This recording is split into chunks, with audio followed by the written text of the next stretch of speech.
Eternal Father, I offer you the body and the blood.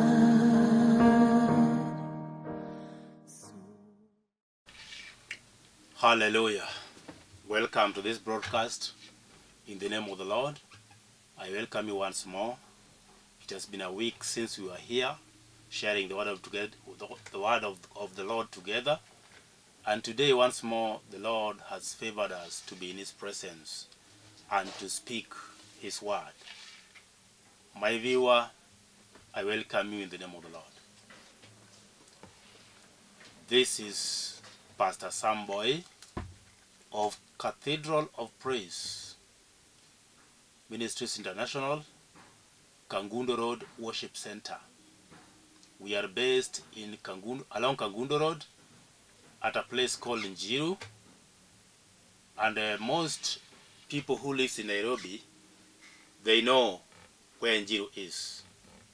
Njiru is in Eastlands, and when you reach Njiru, there is a petrol station called Ola Energy.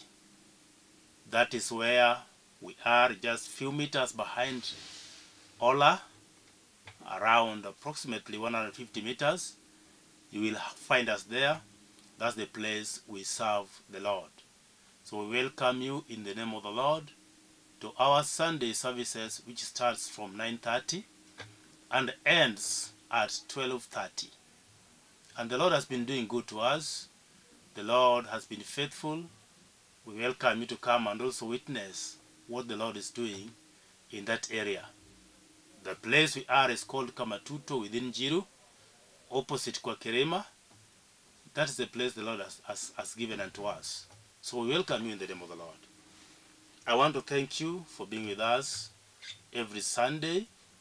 I thank also the management of Lulu TV, the entire crew, for taking their time to cover this message and even to air it, so that more and more people can be blessed through the airwaves.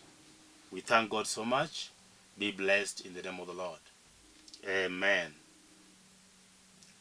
I want to go to the Word of God, but before I read the Word of God, I'd like us to bow down our heads and pray. Wherever you are, just bow your head as we pray, as a sign of honoring God. Let us pray.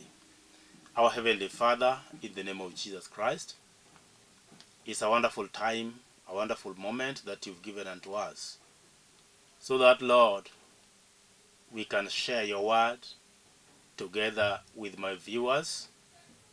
That, Jehovah, I know your word, it doesn't come in vain, but it comes with a purpose. And even today, I know there is something your word is going to do in someone's life. There is a change that is going to be made. There is hope that is going to be built. There is faith that is going to be raised today. And Father, your name will continue to be glorified. I thank you and I bless you. In Jesus' mighty name I pray.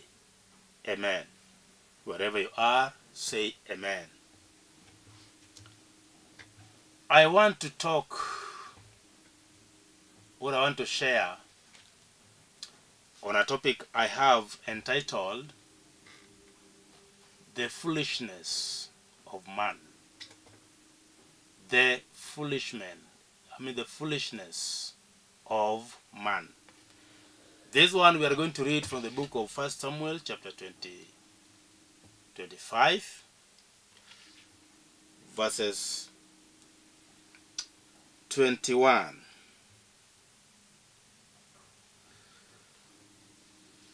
Hallelujah. Well, let me read verses 25. Let me just read only one verse. I wanted to start from 21, but let me just read one verse.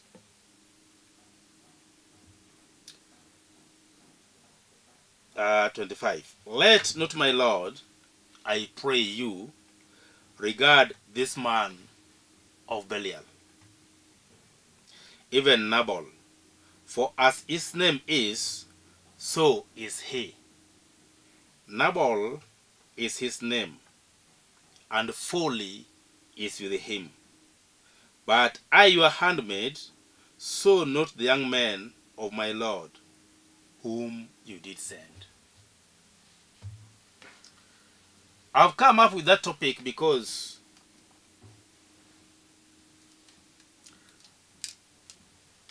there are several things that a person can do that according to his eyes, he sees it to be right. According to his thoughts, he thinks it's right. So he does that thing because according to him, there is no problem with it. That's why I've come with the topic of the foolishness of man. The foolishness of man. Do you know God is the creator of man? And when God created man, the first thing, one of the things that God gave or put in man was wisdom. God put wisdom in man. God put understanding in man. And God put knowledge in man. That's why the Bible says that God created man in his own image, so that the wisdom of God can come to man and dwell in man. So that the understanding that is in God can also dwell in man. And the knowledge of God can also be found in man. So after God has given everything to man, because he was in his image, he left him now to live.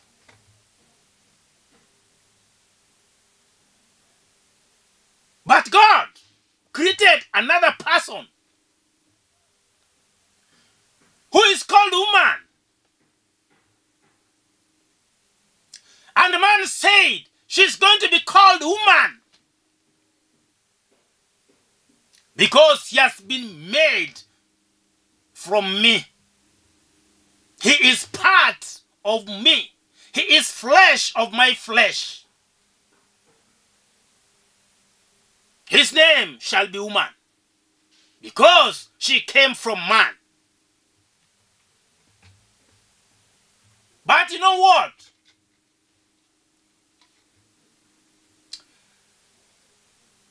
It's only man who was made from man. He was made only once, not twice. But a woman was not made from mud. She was made from flesh.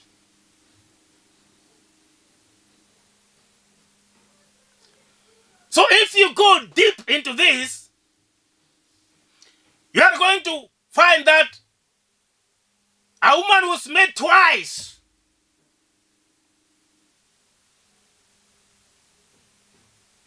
From the mud and from the flesh.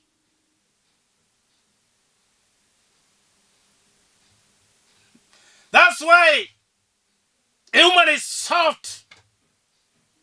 A woman is soft than a man. Man is rough. In whatever woman does, she does in an orderly way. That's why men, they have big voices, loud voice, rough voice. But ladies, they have that sweet voice. That's why women are beautiful. A And even their complexion are soft than men. Because they were made from the flesh direct. And you know what? God gave them also the power to convince man. A woman can do anything to convince a man. That's why women, they have an intellect. They have an inbuilt wisdom that men do not have.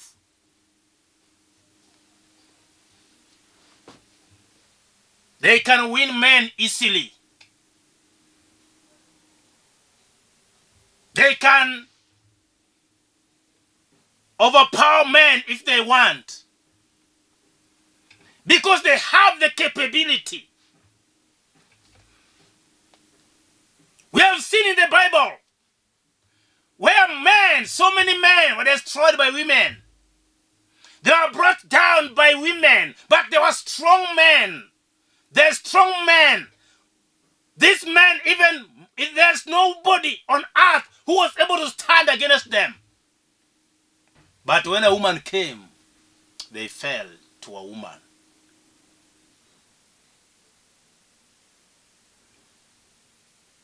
So today I'm talking about someone called Nabal. Nabal was a rich man. He was a famous man. He was a man who was known all over. He had wealth. And the people feared him. You know, in this world, when somebody is rich, when somebody is wealthy, people want to give them way. People fears them. People honors them. People respect them. Whatever they say, people obey. Because they have wealth. They can say anything over your life. And it happens the same way they've said it. Because they have it. They have authority. When somebody is having wealth, he has authority. He has power. We have seen people who are very controlling governments because of the wealth they have. Nabal was a rich man. When David was fighting in the wilderness, and he met Nabal's shepherds in the wilderness, the enemies were trying to invade these shepherds, but David's soldiers protected them against invaders.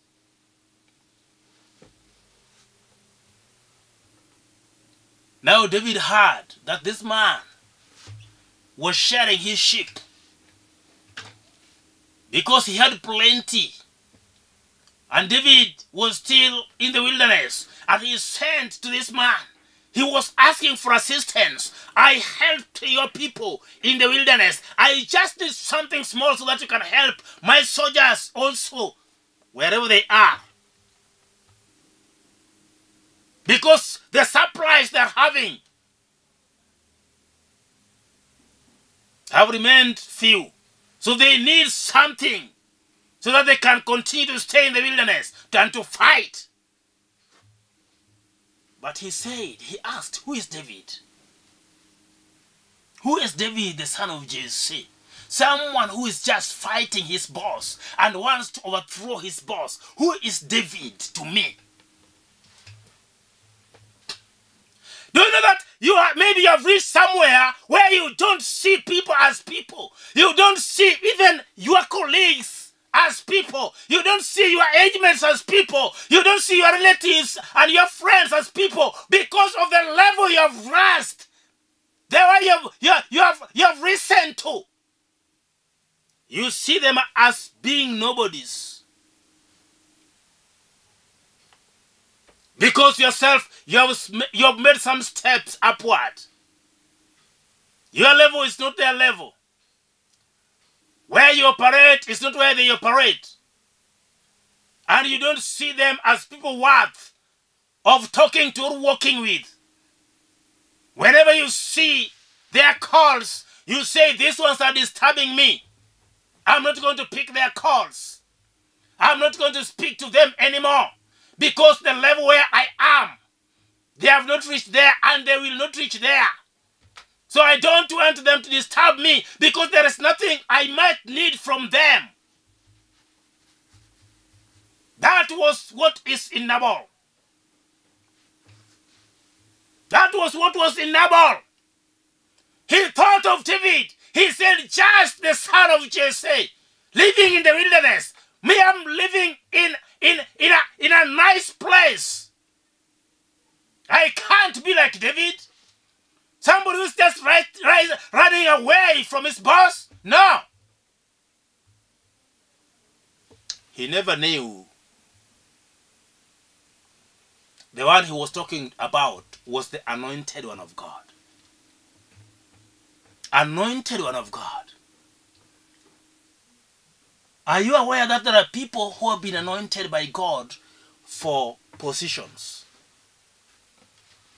There are people who have been anointed by God to be in some areas, to operate in some levels. But people who know them, they don't regard them as they are.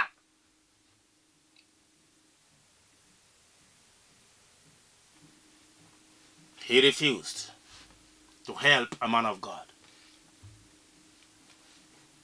And now David said, okay, what I did in the wilderness for his people was just a trash. He never recognized anything I did to them. Even though they told him about it, he never recognized it.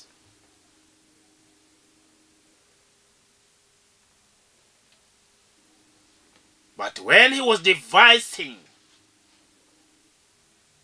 what he was going to do to Nabal, those who were in the wilderness ran to the wife and told her of everything that happened in the wilderness and what David is planning to do against them now. And when she heard that, she never even told the husband. Do you know there are women who have the wisdom of God? When they see things wrong in their families, they don't speak to anybody else. They run to God first. They seek for wisdom. They seek for direction. They seek to know if this thing happens the way it's going to happen, what will be the aftermath? She said, no. If this is what he did, I'm not going to do it the way he did it. I'm going to do it in a different way. Brethren, sometimes you need to sit down and do your own calculations and think of what you want to do and what you've done in the past and the results. And then devise of a way how you are going to solve a serious matter that is going to affect you.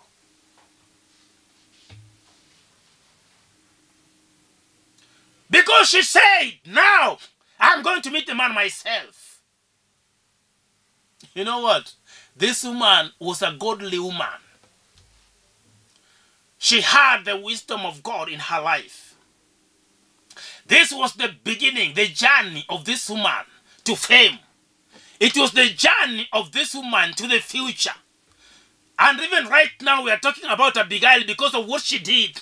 The wisdom she used on that day. That saved her and her family. That saved her and her entire property. That is what makes her to be famous even up to today. Because of the action she took. Had it been that she took the opposite direction, we wouldn't have known about Abigail right now. But because she decided to follow what the Lord wanted to be done, we have Abigail. I can see Abigail in the palace.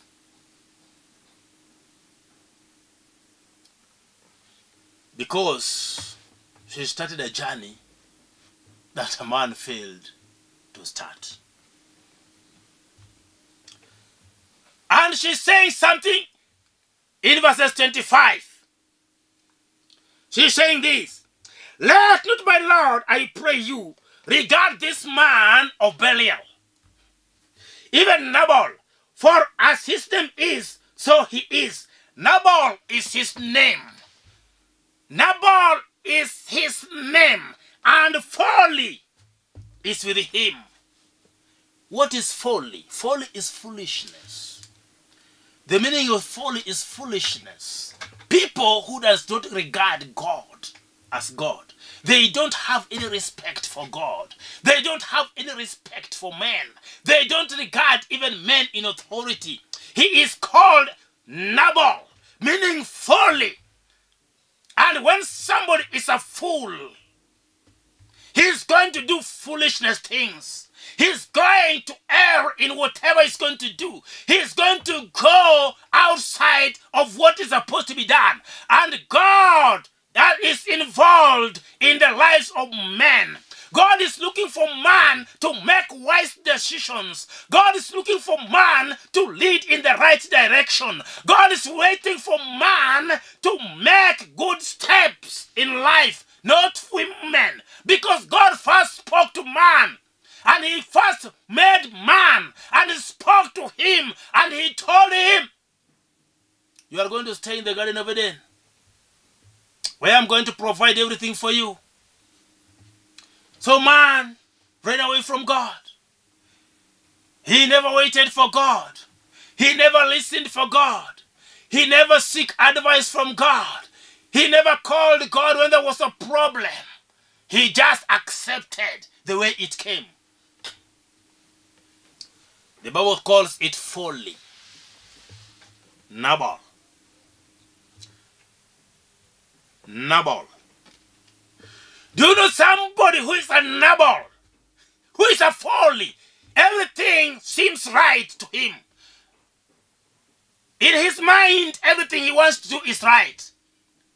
In his thoughts, everything he wants to do is right. According to whatever he sees is right to him. Even if it is wrong. And he's ready to defend himself. He's ready to give reasons why he has done that. He is not ready to say, I am sorry. Those ones who say, I am sorry, after realizing their mistakes, those are wise men. But foolish men will never say, I am sorry. He is going to look for anything else to convince you that whatever he did was right. And yet whatever he has done is not right, even in the eyes of God. Don't you know that David stood in the place of Jesus, the Son of God? David was the anointed of God. And even Jesus Christ, his name Christ means the anointed. So David stood in the place of Jesus. He was fighting God's battle. He was not fighting his own battle. He was fighting God's battle. And God's battle, whether you like it or not, it's going to win. And that is what David was doing. And whoever tried to come across was to be destroyed. Even up to now, Jesus is fighting God's battle. That's why it's written that a fool says in his heart that there is no God. It means he has no regard to God at all. If you hear somebody says there is no God, if you hear somebody says there is no meaning of serving God, if you hear somebody says there is no need of worshiping God, the Bible refers to that person as a fool. But there is wisdom of God that comes from above. That's why Apostle James once said, if somebody lacks wisdom, let him pray unto the Father who gives freely. It means whoever lacks wisdom is in foolishness. He dwells in foolishness. He walks in foolishness. And he lives in foolishness. The word fool cannot come if you don't have fools. It comes because there is somebody who is a fool. And foolishness is the opposite of wisdom. So what we decide to have as the children of God, let us desire to have the wisdom of God that comes from above. Because if we don't have the wisdom of God, then we are going to walk in mistakes. We are going to walk in errors. We are going to do things the opposite way because we don't have the wisdom of God. And when you walk in wisdom, you walk in the power of God. Men, this is the time you need to stand up and seek for the wisdom of God. Why? Because currently, right now, so many men are lost in alcohol. Most of people, the majority of those ones who are being destroyed by drugs are men, not women. But God is calling us now for wisdom. That's why we are seeing so many families are being destroyed. The source is what? The source is a foolish man. So many children are destitute right now. Why? Because the parent decided to disheart them. If you desert your family, there is no wisdom in that. That is foolishness. But God is not happy with foolishness. This is the time for us to change. And that change cannot just come anyhowly. It has to come through confession. To believe that surely there is something wrong. And we need to go back to our roots. We remember where we have come from. We need to serve the Lord and walk with the Lord. It's only to renounce what has happened to us and to go back to where we belong as men. Thank God, because I was talking to men today. And God is going to do something in our lives because He's a faithful God. And if you know that there is something that's happening in your life that is not right, even if you sit down, you start thinking by yourself, you say, what is wrong with me? Who has bewitched me? There is nobody who has bewitched you. You are the one who has bewitched yourself because of your actions, because of your decisions, because of your deeds. You are the one who is a witch. Nobody else is a witch against you. It is you yourself.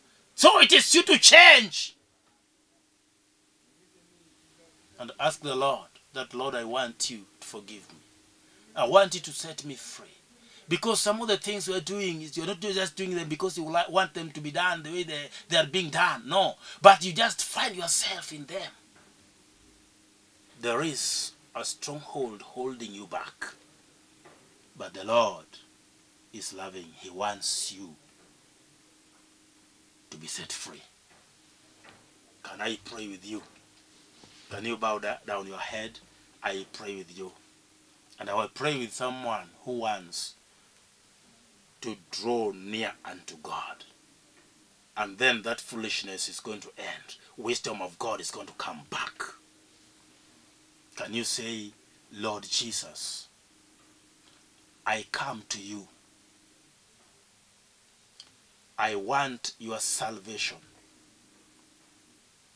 Take away foolishness from me. Bring your wisdom in my life. Save me and set me free. Take away my name from the book of death and write it in the book of life. And I'll follow you and I'll serve you. In your holy name I pray. Say amen.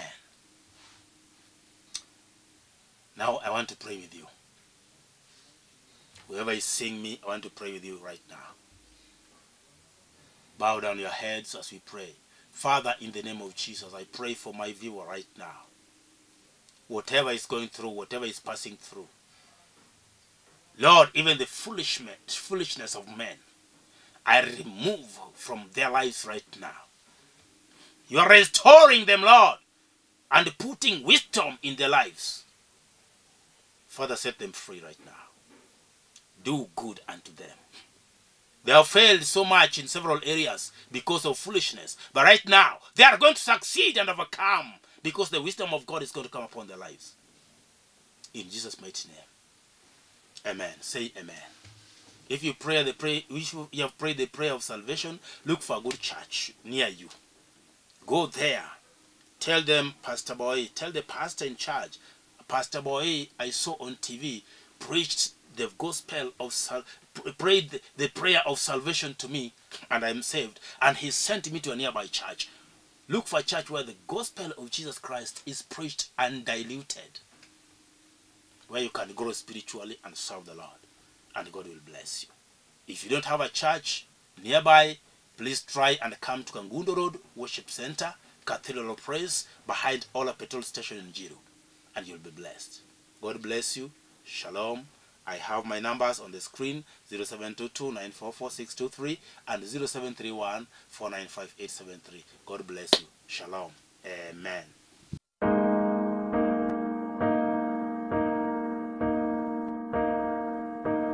Eternal Father, I offer